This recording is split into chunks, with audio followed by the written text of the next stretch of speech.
Ok, via.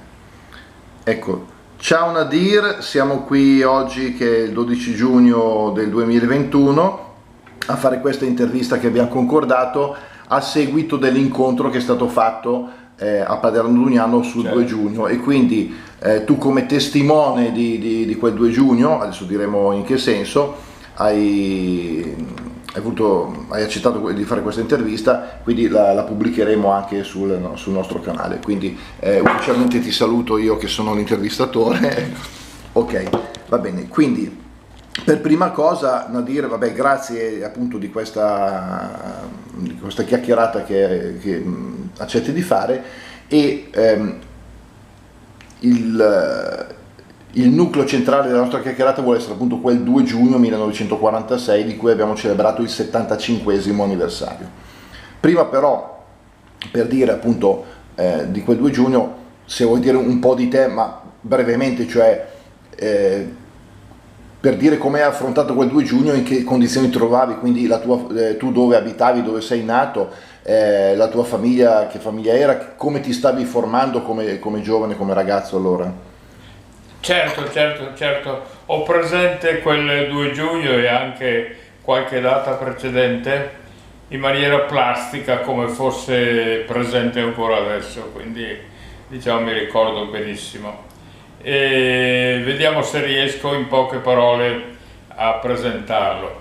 Dunque, prima di tutto per me che sono di origine polesana, o meglio il Polesine, in confine con la provincia di Verona e la provincia di Padova, attaccato all'Adige, quindi siamo. Quindi quale comune, scusa, quale comune di preciso? In quale comune? Badia Polesine. Badia Polesine. Tenendo presente che diciamo siamo un comune della provincia di Rovigo, l'ultimo comune della provincia di Rovigo, però confiniamo con la provincia di Verona da una parte e al di là dell'Adige con la provincia di Padova, ecco, quindi il dialetto per esempio è un po' padovano, meno veronese, un po' padovano, il dialetto, le abitudini, eccetera, eccetera.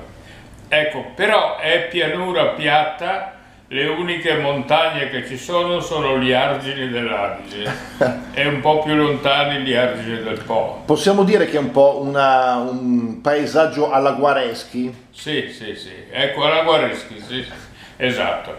Però, quindi diciamo, il movimento partigiano militarmente non si è organizzato dalle nostre parti. Io ho presente, la data che ho presente più di tutto per la mia vita è l'8 settembre del 43. Avevo 13 anni. Tu sei nato il 11 agosto 1930. Okay. Dunque 8 settembre del 43. Perché fino a prima dell'8 settembre dominava l'Italia Benito, diciamo, ecco, quindi cito il nome.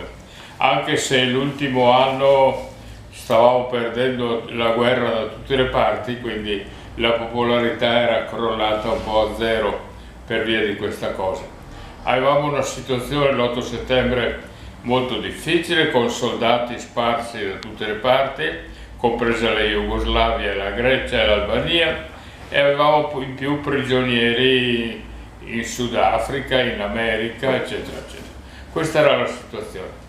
Dunque l'8 settembre il governo Badoglio, che aveva sostituito Benito 45 giorni prima, firma l'armistizio con il generale Eisenhower che comandava le truppe anglo-americane.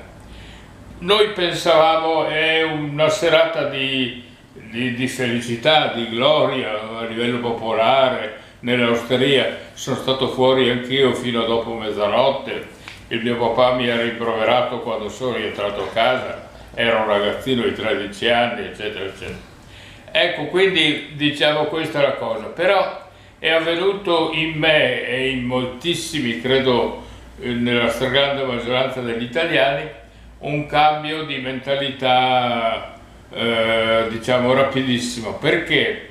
Prima di tutto avevamo perso la guerra e la guerra durava da 3 anni e rotti, e diciamo avevamo perso dappertutto, avevamo perso in Russia, avevamo perso in Grecia, in Albania, avevamo perso tutto l'impero dell'Africa orientale italiana, in Libia, quindi avevamo perso dappertutto. Mentre i soldati alleati tedeschi in genere facevano bella figura. Noi come alleati facevamo brutta figura noi, ma facevamo fare anche brutta figura ai tedeschi, e questa era la cosa. Allora in me, diciamo, mentre prima dell'8 settembre ero, diciamo, un balilla, avevo fatto il balilla, quindi, diciamo, se vuoi, dal mio maestro, dagli organizzatori dei sabati fascisti, ero rimasto in qualche maniera influenzato. L'8 settembre del 43, vedere l'Italia ridotta come è stata ridotta. Per di più in pochi giorni le SS hanno conquistato tutta l'Italia centro-settentrionale, quindi siamo diventati, diciamo, subordinati ai tedeschi, e per noi veneti e anche per i lombardi diventare subordinati ai tedeschi dopo la lunga dominazione austro-ungarica era un'umiliazione grave. Certo. Quindi, diciamo, io sono passato dall'altra parte, diciamo, sono passato contro quello che è stato l'esperienza del fascismo, contro Benito, eccetera, eccetera. E diciamo, nel periodo della Repubblica Sociale, fino al 25 aprile del 1945, ho aiutato i soldati che scappavano dai vari reparti per non essere portati in Germania. Più di 600.000 sono stati portati prigionieri in Germania, ma certo, circa 1 milione sono scappati a casa. Li aiutavo portandoli da mangiare e altre cose. Questa è stata la mia attività partigiana, diciamo. Beh, dici poco. Di quel periodo lì. Chiedo scusa, questi stai parlando di soldati originari dei vostri paesi, quindi che erano a casa loro, o anche di altri paesi che erano rifugiati? No, erano magari i nostri soldati, che però i rispettivi genitori li nascondevano in mezzo campagna. Certo, nei cassinò. Ecco, quindi la mia attività era portare da mangiare a questi che erano chiamati sbandati. Certo. Sbandati. Poi è arrivato il 25 aprile, sul 25 aprile lo dico di più perché è la data della fine definitiva della guerra, nella quale è finita anche la Repubblica Sociale Italiana, è avvenuta la fucilazione di Benito Mussolini e degli altri capi della Repubblica Sociale Italiana a Dongo. Sappiamo tutto dalla storia. Il clima subito dopo il 25 aprile era un clima infuocato, per 2 ragioni.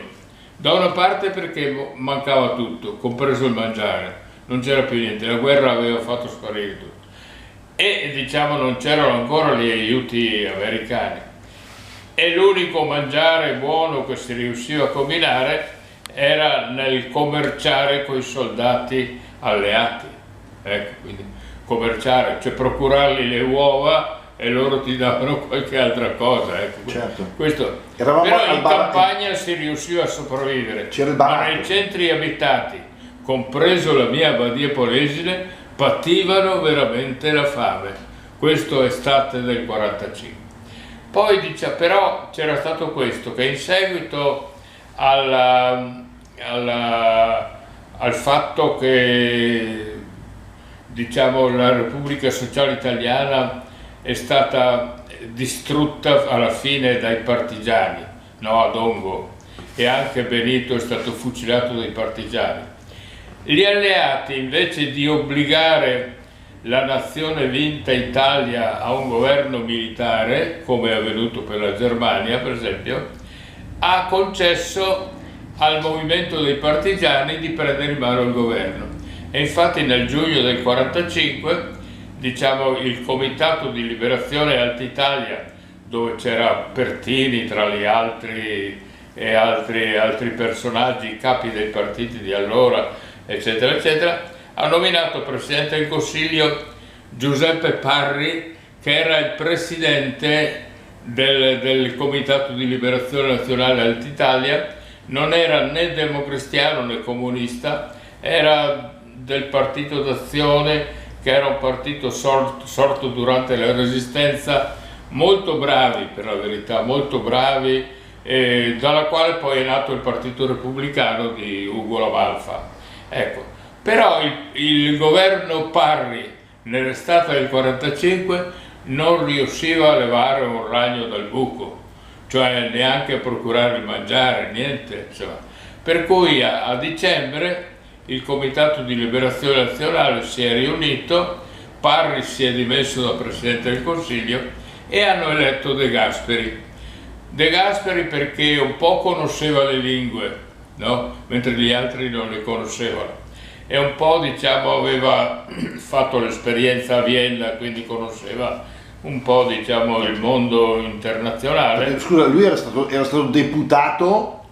Era stato dell'Impero deputato del Partito Popolare, sì, ma sotto l'Impero Austro-Ungarico, sì, di Luigi Sturzo, e aveva fatto, siccome aveva fatto l'antifascista, è stato anche imprigionato.